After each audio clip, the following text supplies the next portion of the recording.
Kiddushin Daf Ayin Chet.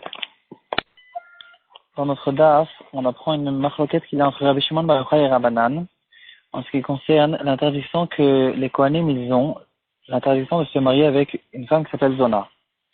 Et comme le dit le pasuk, Isha Zona v'chalala lo yikachu, Isha grusha meisha lo yikachu. Une femme qui est ce qu'on appelle Zona, qu'on va essayer de déterminer tout de suite. V'chalala, c'est une femme qui est née, que sa naissance est arrivée d'un mariage de Keuna interdite, comme par exemple un Kohen qui s'est marié avec une divorcée, la fille est Khalala, et donc un Kohen ne pourra pas se marier avec elle, et un Israël peut se marier avec elle parce que c'est pas une mamzeret. Et bien sûr, Isha Grusha Meisha, le cas le plus connu qui existe aussi aujourd'hui, un Kohen ne peut pas se marier avec une femme qui est divorcée. Qu'est-ce que c'est cette Isha Zona que le Kohen ne peut pas se marier avec elle? L'explication que nous donnent les Chachamim sur ce mot, et dans le Shulchan Aruch, on le retrouve dans la partie Even Haezer, Siman Vav, c'est Ifret. Toute femme qui a eu une relation interdite avec quelqu'un qui est interdit à tout le monde, et qu'elle n'a pas le droit de se marier avec lui, cette femme, même avec une seule fois qu'elle a eu cette relation, elle est devenue Zona et elle ne peut plus se marier maintenant avec un Kohen. Donc, une femme qui, par exemple, a eu des relations avec un goy, même une seule fois, alors puisque elle n'a pas le droit de se marier avec lui, et c'est une interdiction qui est générale pour tous les juifs, alors, dans ce cas-là, elle ne pourra plus du tout se marier avec un Kohen. Quelqu'un, par exemple, une femme qui a eu des relations avec son mari quand elle était nida, ici, par contre, il n'y aura pas cette halakha de Zona, elle pourra plus tard se marier avec un Kohen dans le cas où, par exemple, son mari il est mort.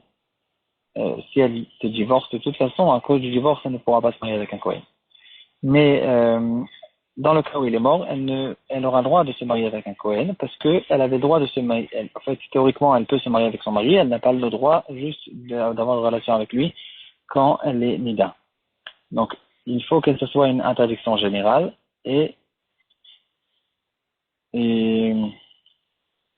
donc non seulement une interdiction qui est une interdiction générale et une interdiction qu'elle n'a pas le droit d'être mariée avec lui.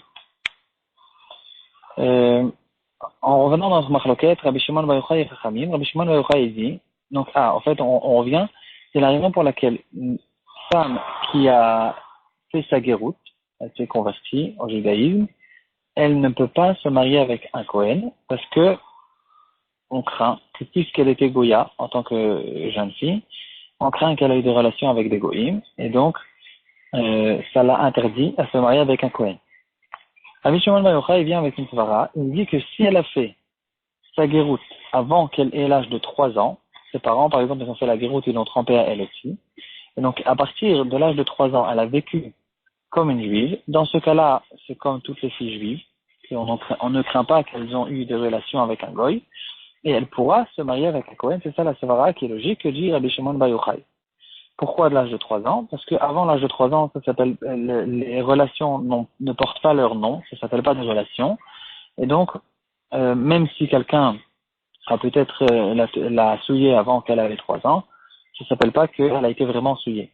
C'est qu'à partir de 3 ans, ça porte son nom, ça s'appelle qu'elle a eu des relations.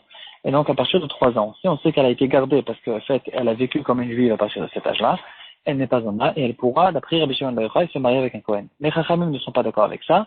Ils disent que toute fille qui a été convertie ne peut pas se marier avec un Kohen. Cette marloquette peut nous concerner. Aujourd'hui, les poskim, ils en parlent dans les cas difficiles des parents qui ont des difficultés à avoir des enfants et ils font certains des soins médicaux, des traitements médicaux pour la fertilité. Et donc, ils essayent aujourd'hui, il y a toutes sortes de moyens modernes. À l'époque, on a déjà dit 2 ou 3 chirurgiens là-dessus. Et il y a beaucoup de questions halachiques qu'on peut se poser dans tout ce genre de soins médicaux. Il faut être suivi avec un rav compétent qui connaît très bien ces halachot. Il y a des choses qui sont très graves et qui ne sont pas permises. Et il y a beaucoup de choses qui sont, oui, permises. Il y a, dans beaucoup de cas, dans la majorité des cas, on peut trouver les moyens comment le faire de manière permise. Et pour ne pas qu'après on cause un problème avec le hirous et toutes sortes de grosses questions qu'il peut avoir avec ça. Par exemple, une des grosses questions, c'est est-ce que cet enfant finalement sera l'enfant de ses parents ou bien c'est considéré comme l'enfant de quelqu'un d'autre. Une des plus grosses questions qui se posent, c'est quand donc la manière au fait où les poskim ils permettent, c'est quand on prend du mari et on prend de la femme et on fait féconder, je pense que c'est pas comme ça. On commence au fait le processus dans le laboratoire. Après, on le ramène chez la mère, chez la femme, et dans ce cas-là, on permet. Les grosses questions qui se posent, c'est quand il n'y a pas de possibilité, le mari n'a pas de possibilité ou la femme n'a pas de possibilité, non, on doit récupérer au fait d'un endroit extérieur. Ici, c'est déjà des gros problèmes, c'est des grosses questions. Est-ce qu'on a le droit de le faire? Est-ce qu'on peut le faire d'une goya ou bien que d'une juive? Ou au contraire, on préfère d'une goya et pas d'une juive? Des grosses marlocotes, des très très grosses questions. Et surtout, à qui appartiendra cet enfant? Est-ce que l'enfant, et c'est une question générale au fait, une question que même les goyim ils peuvent se poser, une question de éthique.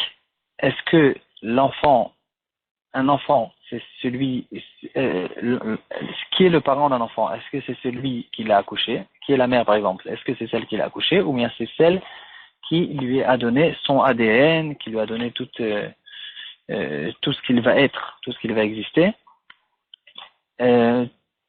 C'est à 99%, ça sera la femme qui a donné, au contraire, c'est pas la mère qui l'a accouché. Et donc, là, la question, est-ce que cet enfant, c'est un juif, c'est un goy, etc., des grosses questions. Et donc, en revenant à notre marloquette, est-ce que, malgré que la halakha est tranchée comme Chachamim, est-ce qu'on peut prendre compte de la vie de Rabbi Shimon Bar Yochai en ce qui concerne une fille qui, elle est née au fait de ce traitement médical et on a pris d'une mère, on a pris je sais plus comment ça s'appelle, d'une mère extérieure, une femme extérieure qui est Goya. Et d'après beaucoup de poskim, cette fille, elle aura besoin d'avoir une guéroute, au moins une guéroute les khumra. Et donc en fait, il se trouve avec des parents qui sont nés juifs et que leur fille a besoin de faire une guéroute. Et donc cette fille est une guillorette qui normalement ne peut pas se marier avec un Cohen. Et après, elle va grandir. Dans le cas, elle voudra se marier avec un Cohen, on se retrouvera dans un gros problème. On n'aura pas comment lui expliquer. Si les parents ont décidé de ne pas lui dire comment elle est née, ils n'auront pas comment lui expliquer pourquoi elle n'a pas le droit de se marier avec un Cohen. Et là, les poskim, ils disent que dans le cas où Bediévet a été fait, de manière générale, bon, c'est pas un shiur où on peut bien sûr s'appuyer sur moi. De manière générale, les shurim ici, c'est pas halakha le maaseh, c'est juste pour connaître un petit peu d'halachot. En tout cas, dans un cas où ça a déjà été fait, dans le Lekatri là, je ne relève pas ce sujet, c'est des grosses questions qu'il faut être demandées par des grands rabbinim. Donc, dans le cas où ça a été fait, et cette fille elle est née de cette manière-là, donc sa mère qui l'a accouchée, c'est sa mère qui va la faire grandir, c'est une juive. La mère qui lui a donné son ADN et